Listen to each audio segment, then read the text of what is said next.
Detroit Lions continue to be aggressive in this year's draft, and today we're talking about another trade-up draft pick that the Lions made, and it's Tate Ratledge out of Georgia. So let's get right into it. So yes, today we're back with another breakdown video following the Isaac Tesla video.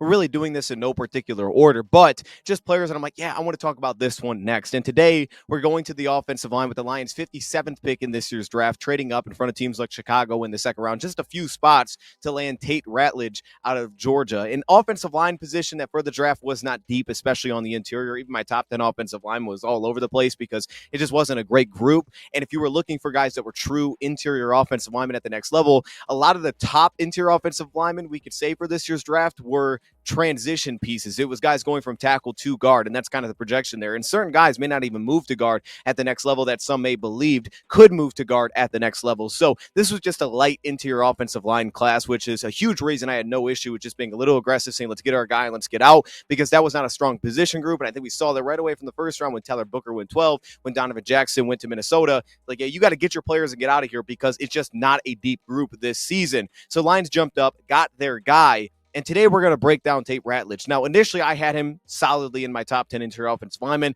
I liked him. I didn't love him. And I had him below a few guys that would have to make that transition from tackle to guard at the next level. But it is important with offensive linemen that scheme means everything. And I did point out that I was above average as both an athlete and both in terms of the play strength that he could bring. And I felt there was scheme flexibility, which is typically what I look for the Lions. So it did make sense when the Lions made this pick. However, the more and more that I look into this draft pick, I may have surprised you with the title, even though I don't know what the title is of this video, so maybe I haven't. But the more I thought to myself, man, the flexibility here of what this player could potentially be for the Lions, not in year one, maybe not in year two, but down the road, I think is what makes this pick so interesting. We heard Brad Holmes talk about Tate Ratledge after day two. The more they studied Tate Ratledge, the more they were intrigued by the versatility of the player. And for me personally, this is what it took. It took diving into all of these games to really kind of open my mind to, like, wait a minute, there might be something here that we're missing.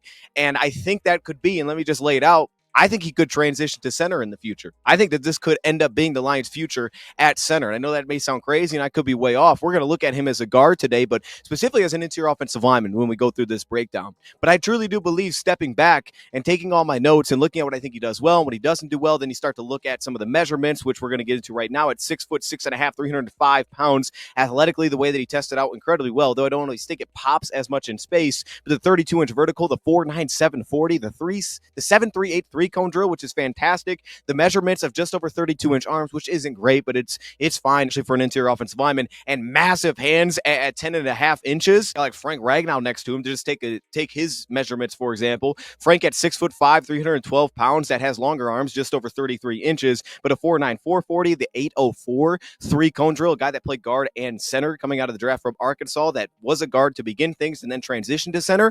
The more I believe that the Lions could be looking at this saying to themselves, hey, Tate Ratledge, we're not going to guarantee it, but this could be the future at center for the Lions. And to me, that's what's so exciting about this draft pick the more that I go into it, because, you know, the Lions obviously added Miles Frazier, who I really like. I felt was pretty much guard only. We'll see when I dive into that one. But to this point, I thought he was pretty much guard only. And I'm not saying that year one means that Tate has to be a backup center or something like that to make this make sense. You could absolutely start at guard. You get your best five on the field.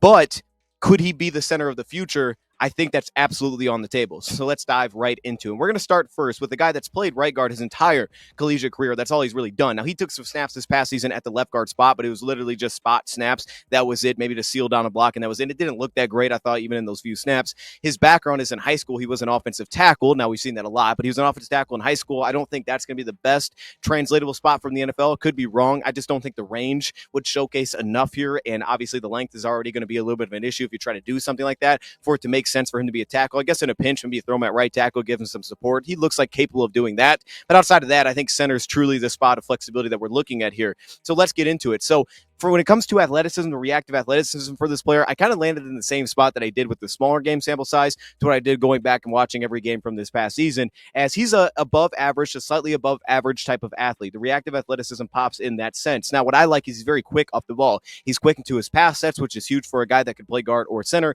Things are happening faster. He's very quick into his pass sets. He's quick to get his pads down, right? He doesn't play risen consistently right off the ball. And then there's the fact as a run blocker, he gets out of his stance pretty quickly. He gets out as a zone blocker quickly. You can see the the juice, especially when he recognizes that he's clean off the line, doesn't have to give support, right? Doesn't have to block and then get upfield and then climb. He can just immediately climb. You see juice off the ball. You'll see it as a puller as well. He's very efficient out of his stance. Really no false movement there whatsoever. He's very quick out into pulling as an offensive lineman. So in terms of just the quickness off the ball, in really every category, it showcases the backside cutoff ability specifically. Now, this shows up better when he's working like an outside zone. He's got a 3-tech on his outside shoulder, and he can keep that guy sealed off, versus if he's got to work and reach kind of an inside technique and he's working maybe a wide zone. Those are the examples where you see maybe some of the athleticism doesn't pop as much in terms of some of the range to actually cut off those blocks consistently. Some of the lateral athleticism, I think, lacks a little bit in those spots, which again makes center more interesting because you're going to have more combat a lot quicker. You're not dealing with some of those alignments and some of those speedy defensive tackles. Like how his lateral slides, he doesn't really cross his feet. He plays pretty balanced in that sense. You're not going to see him really cross over that often, if at all,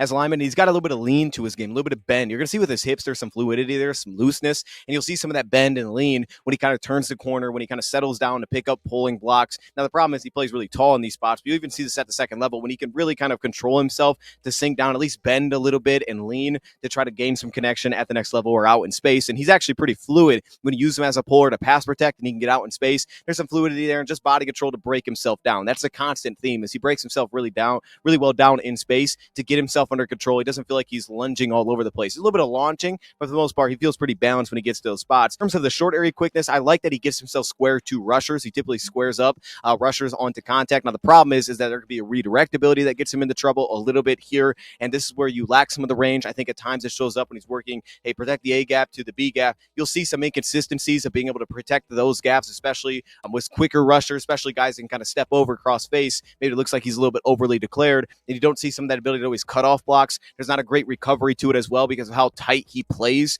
to interior defensive linemen, that he's lacks some patience at times, right? He can really try to squeeze blocks and he'll get him in trouble. He'll also have a tendency to duck his head, kind of lose vision, not win with his feet. So again, that tends up to give up a little bit of a softer edge, tends to give an edge at times. An example like this, you can see his feet just stop moving onto his entry. When he tries to redirect to a cross-face move, his feet stop moving as he kind of tries to launch into contact, and that gives up an edge. And as you'll notice, when he's trying to react laterally or he can't get his hands on early, the inconsistency within his posture, which leads to some openings. His agility in traffic is closer to average too. He doesn't feel super easy moving through traffic, getting up to the next level, changing directions. He's capable of being aware of it, slipping through, getting upfield, but his agility just didn't feel fantastic. I think he's slightly above average to good as a reactive athlete, and the testing scores actually show a lot better than that. But where you love him is the play strength. Now, this is the area that's changed the most for me in terms of my initial grades. And that's because initially I thought, okay, good play strength, right? He's a powerful player, he's a people mover, that kind of thing. But the more I watched, the more I felt so comfortable with his anchor specifically. I think he's got a great anchor. I don't think it's good. I think it's great. I think it has a chance to be even looked at as better than that. This is the area that I started to really fall in love with. Like, oh, this guy is going to hold his ground consistently. Now, that doesn't mean it's always there immediately. Sometimes it's not always firm on entries. A lot of times that's hand positioning for him, or again, some of just the inconsistency with placement, right? When he can kind of get set up and cross face. But for the most part, there's a fantastic anchor that he offers. And I think that whether that's center or guard, that's going to transition. There's a couple reasons for this, but play strength is still there as well. He's a downhill people mover. You see that through his positioning. He can lose some early ground, and that's where the anchor shows some inconsistencies with the hand placement, with that entry point. But he has the bend to create an anchor. He can really drop his weight as he's working through the rep. And I love how he ties his footwork to this. Very well connected, really well in sync. It's very fluid when he gives up a punch. Maybe there's a punch in the chest and he's got to kind of retreat and try to sit down that anchor. He finds it consistently eventually. And a huge part of the anchor confidence is when he can get his hands on early, because you see the ability to just absorb contact, lay a punch that really just kind of stonewalls an upfield push. And then it's the footwork, and it is the footwork agility that he can tap into. And the footwork taps in well. He sinks it really well with his hand usage to settle himself down. He shows the bend to do it. Of course, he's got the hip strength to lock into it as well. And you'll just see it. It just looks so smooth all the time when he settles down eventually. Ton of leg drive. This shows up from his ability to unlock his hips. He can kind of unlock his hips into entry. You'll see this as a zone blocker, as a down blocker, whatever it may be. Kind of unlock his hips a little bit, create force through the ground. It feels like he can ultimately create drive, and also shows up on kind of second effort when maybe the first punch doesn't get a knockback and he kind of looks like he's stalled out, and then it starts to roll as the play goes along. It's because of that looseness that he carries in the lower body, to me, ability to kind of kick open those hips and create force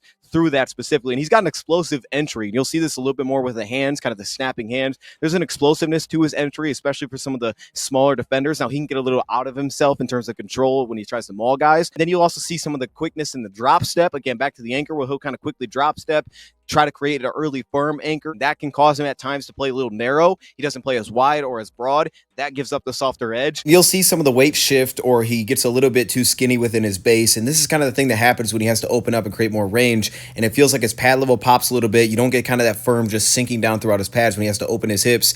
That's where part of me really likes him a little bit more, the more inside you can get him, where he can get hands on early at center rather than have to be so reactive at guard with so much range. The biggest thing that stood out here is he's got some of that recovery from awkward positions where he can kind of keep his base underneath him, ability to create anchor through recovery in some awkward spots as well. Just goes back to some of the looseness and the control in his lower body. So to me, that's the area that I actually really buy into. I think that he has a great anchor, and I think that's going to be really exciting down the road and also immediately for the Lions, that they're just going to have something as a foundation to just build on there. Now, when it comes to some of the body control, this is where I'm still a little bit closer to where my initial grade was. I have him at an average spot. I was more impressed by some of that recovery in awkward spots here, but I still think this is closer to average. I think this is where typically you get the most inconsistencies. A little bit on the ground, maybe a tad too much. I think sometimes you'll see his lower body weight can tend to shift a little bit on entry into contact. That'll lead to some issues.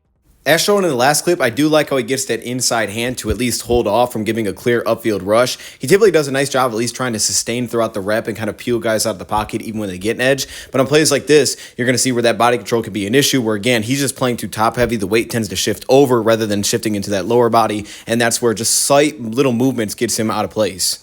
You all see it when he's kind of straining, and his weight kind of shifts a little bit, and he gets out from underneath himself. He'll lose some balance. He'll hit the ground. And also because, again, he's playing a little bit more narrow, a little bit too often as well. I do like that there is some short area body control, and this shows up in like goal line situations, and that flashes more center potential as well, is that he's pretty controlled when he's in some of these tight spaces, when he's got to work some of these short yardage situations, when he's picking up blocks. Is very fluid. We're set a little bit kind of launching into targets, as we talked about, right? This can be on the line. It could be out in the next level. He can launch himself a little bit in entry. That can get him to overset. Again, it opens up kind of that counter rush move success for defensive players. Reactiveness to slants or stunts isn't great. Now, there's a fluidity with how he kind of opens himself back up. There's enough looseness in his hips to deal with stunts. The problem to me is here's a couple things. Number one, once he tries to get downhill and drive guys out of play, you don't really see an ability to redirect, right? Here comes a linebacker, or here comes a slant from the outside, or here comes a blitzer. He's not going to pick that up once he drops his weight to try to create a mauling opportunity and try to drive guys out. He's not going to be able to pick that up, right? He kind of gets locked in, and that's just going to happen.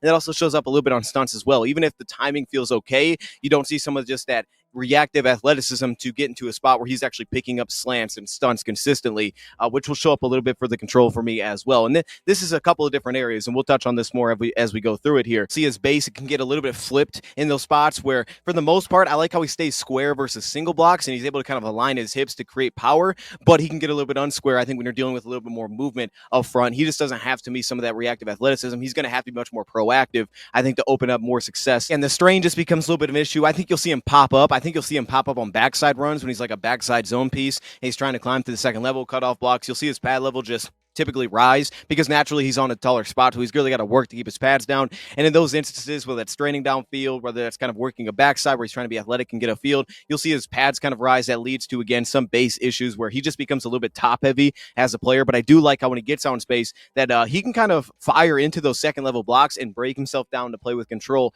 He's not typically out of control when he's working a field. Sometimes he may not always connect on a block cleanly, but he typically plays with some good control. And then that's where you start to see the angles come into play as a second level blocker. So overall, to me, the body control is closer to average right now. That's kind of where I landed, but it's a little bit of a tick up from where I had him initially. Then you get to the run blocking and the pass blocking. For me, as a run blocker, a lot of this comes back to angles, the double team blocker, the entry angles that he can take, the way that he can kind of get square on entry, that he can kind of settle himself in hip to blocks as his own blocker, kind of sink himself down. You can create a little more leverage than you would expect. He can really bend at the knees, sink down, create a downhill drive if that's what he's looking for. There's a little bit of versatility, how he can actually take on blocks. And when you get to the power aspect, like he has that kind of core strength and a lot of the ability to sustain blocks, even when it's not the prettiest entry. But to me, he's got the angles to seal blocks. He does as well as a puller when he kicks out, even if he doesn't land the block. He tends to do a really nice job of like, okay, here's where I got to get to so I can springboard this. And I think he's a really nice angle blocker in that sense. Like, okay, how do I position myself to let this play develop? And then as a puller, like squeezing around the line of scrimmage, playing tight to the line of scrimmage, I think he does a lot of those little things pretty darn well. Here is that for me, the posture will come a little bit top heavy as touched on, which could be a problem as a downhill blocker when he's getting upfield.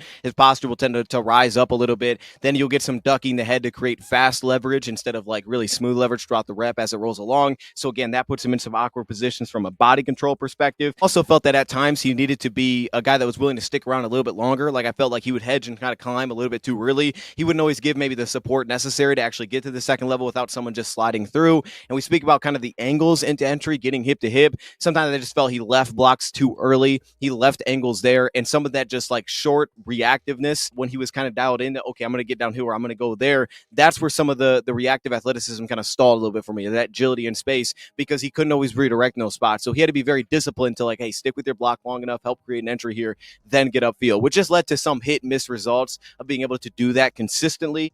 And really, in a lot of different aspects of his game, staying square is going to be a key because, as you can see, even like this, when he hedges and then climbs, just not being square to actually position himself up to the next block, pops in pass protection. It also shows up as a run blocker as well. He needs to be more disciplined and sound with his timing and also being square to that next block.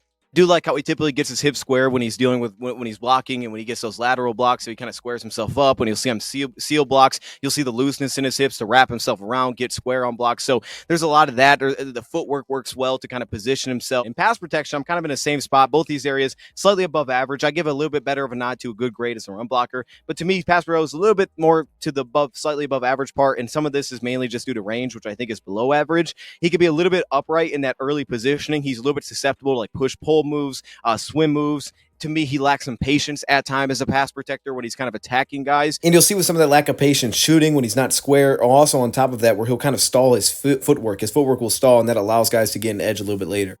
What gives you optimism is he has a real ability to run through contact. He can absorb contact, and he has really light footwork that he can kind of just run through contact and sustain. It allows for these opportunities when guys do get an edge to kind of just ride him out of the pocket. The problem is here is when that initial entry is just off for whatever reason, that's when he tends to stall, and that's when you get losses. I mean, he plays with a shoulder width base typically all the time. He doesn't cross his feet as touched on. He's consistent within that base width, the ability to control, kind of change directions. That's very consistent. I just don't like how often he ducks his head into entry. That just needs to be cleaned up.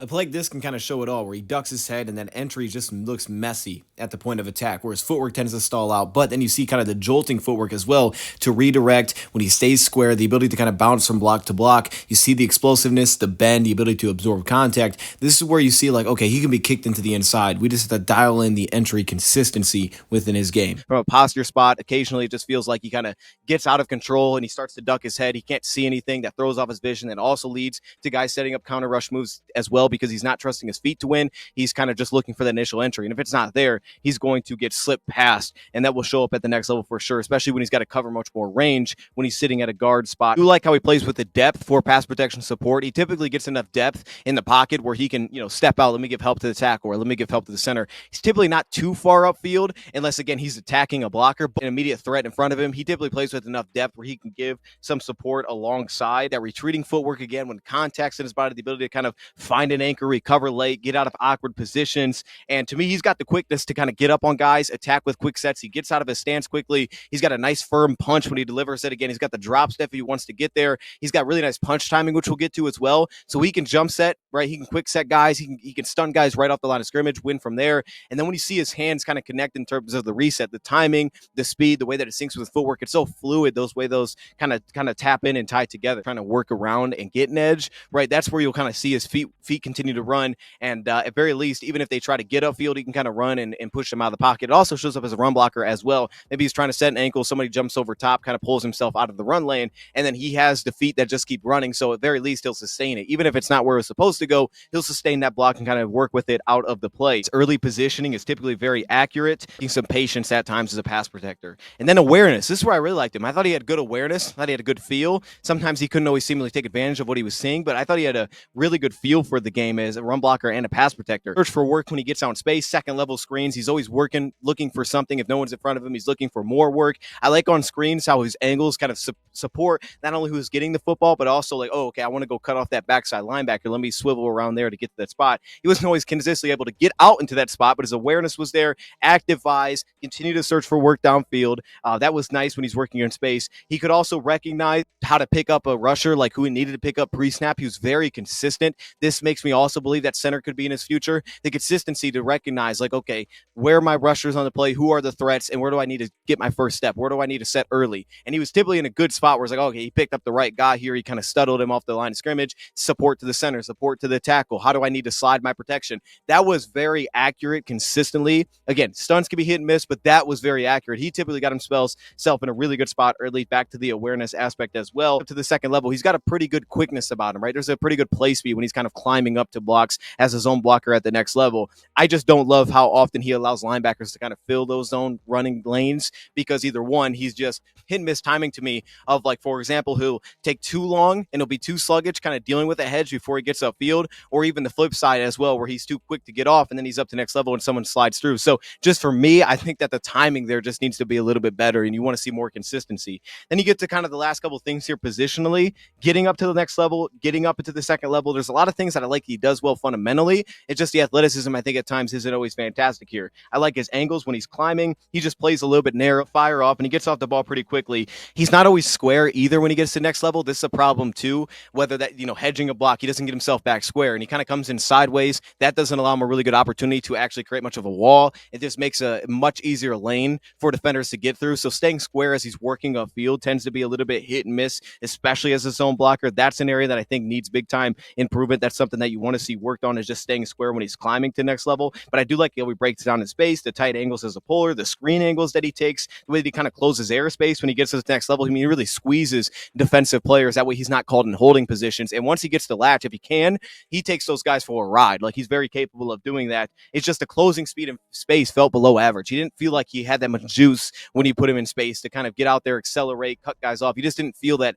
as much as the testing scores may suggest. But I think he also has good sustain as a blocker as well. He's powerful in the core, very powerful in the core. We talked about the hip strengths. His hips will kind of flip through blocks. He'll create seal blocks through that. He's got very strong grip within his hands as well. Massive hands that when they land, he's got a really strong grip. We saw that against UMass this past season, able to deal with some of the bigger nose tackles. Like we saw it against Texas, and he was able to handle Texas nose tackle consistently in that game. And back to the early footwork and the ability to sustain, and then able to kind of rework and find those second effort wins. That stood out to me, because even if he didn't create the initial pop, the way that he would rework his hands quickly, find a sustain, position himself, and kind of just roll through his hips and his core, like you could see that, man, this guy can deal with some of the bigger bodies that you place on top of him on the interior, which was very impressive to me. Wish he was a little more broad sense in the upper body, again, being a little more wide. He feels like he plays a little bit too skinny, which leads to some problems. Issues as well, dropping his weight due to some of that natural pad level as a puller, where guys can kind of settle down underneath him. You also see this kind of inline too, where he's trying to create maybe a duo block or something downhill where he's trying to drive blocks. And if a defensive lineman can really bend and they can sink and they can get underneath closer to the ground, those guys will kind of just slip underneath, and he won't always be an actual spot to kind of get down and be able to deal with that. Those guys will kind of just slide through. If he gets a step to kind of dial it in, sink himself, lock out his hips and create force, he can do that. But if it's immediate, right, if it's immediate force off the ball, that's where you'll see that those guys that can really get under pads, shorter defensive linemen, they will slip under his blocks, and he's not really in a good spot to actually do much about it. Faster rushers, those quicker rushers that you have to deal with kind of working at that guard spot. You get to the hand usage, and this is probably the biggest jump for me. Like, I think he has good hands, and I didn't expect this coming in. Slightly above average to good. I end up going good. I'm going to feel pretty confident about this. He's got explosive inside hands. It's just a resetting to me. That's the biggest thing here. Now, he would play wide. I thought as the season went on towards the end of the year, he was much more consistent at keeping inside hands. That impressed me, because early I was pretty concerned about that. Felt pretty good as I continued to watch. Like, early, he would kind of get his hands up on shoulders. He'd play wide when he was trying to control blocks. He'd try to kind of maul guys, and I felt like that was a problem. I always liked his punch timing. He was really good with his timing, when to attack. He had an accurate two-handed punch. He's pretty lengthy. I always felt like his length played pretty well. Some people didn't feel like he was that lengthy. I thought that he utilized his length pretty well. Big hands that he played with. I just felt that he played too wide at times. I thought that improved so much, especially on the resets, right? As the season continued, like when he would reset his hands, he wasn't resetting wide. He would reset and drop inside consistently, and that technique just felt a lot cleaner as the season went on. You keep in mind, he missed a lot of games this past year. He missed like a 3-game stretch. He only played 10 games, 9 really. I mean, 10 he was hurt. And he had games even that he played in where it was like out for a stretch, out for a drive. You could tell that he was a game changer for him, but he couldn't consistently be on the field dealing with the left ankle sprain, which is what he dealt with for like 4 games this past year. So for me, just getting consistent snaps probably has to play into that a little bit as well. When he kind of reset, he wouldn't always drop his hand, so his pad level wouldn't make any sense, right? And he'd be in a spot where he's still still going to get beat even when he reset. But I felt like that got better through the season. And I really liked his inside hand placement when he would land it because it was explosive. He could create control on blocks. He could find that quick second effort. It was very quick, right? It was very timely. And he was also very smooth with resetting his hands, right? He typically didn't lose connection with blocks when he was trying to reset. When he would reset his hands, he had a nice connection that he could work off of. He's got the in and out hand placement, which can create drive and create sustain at the next level when he would pick up blocks. He created inline as well, where he'd get in and out and kind of just control blocks a little bit better. I didn't even think I caught him for a hold once, maybe one hold. I mean, he was very sound in that sense. He didn't really hold that often. He didn't feel guys kind of get away from him that much, but I think speaks to some of the grip strength, just some of the pure power that he has to really control blocks when he lands properly there. So for me, with the punch timing, the active hands that he played with, the fast hands, the jolting punch, and the early stabs that were really firm off the line, I thought his hand usage was good. So overall, to me, Tate Ratledge, some of the grades got a little bit higher when going back and just kind of watching more, which makes a ton of sense. That's usually how it goes, right? Things change. And some of the other things maybe drop, like range for me is a little bit closer to below average. Obviously, he tested really well, which helps him a lot. But I do think that year one, he'll probably come in, be that guard for the Lions. And I don't know if this is going to happen, but I really do believe that it's not about seeing him play center. It's about looking at the skill set and saying, hey, his range isn't great, but he's got the power. He's got the early anchor. He's smart enough. He's tough as nails, which is what Frank was as well. To me, this looks like this could be the future at center for the Lions, and it would make some sense with Frazier at guard, who I think is going to stick there. You do have Glasgow right now, and then Mahogany, like the guy that feels like he could probably get to center, to me would actually be a player like Tate Ratledge. Maybe not immediately, there would be hiccups for it, but I think down the road, you could be looking at your future center the Lions just took here in the second round. And if that's the case, if Lions think that's even a possibility, it makes this draft pick even better for the Lions because that's on the table. Let me know your thoughts in the comments below. Thank you, Prop, for watching, and I'm out.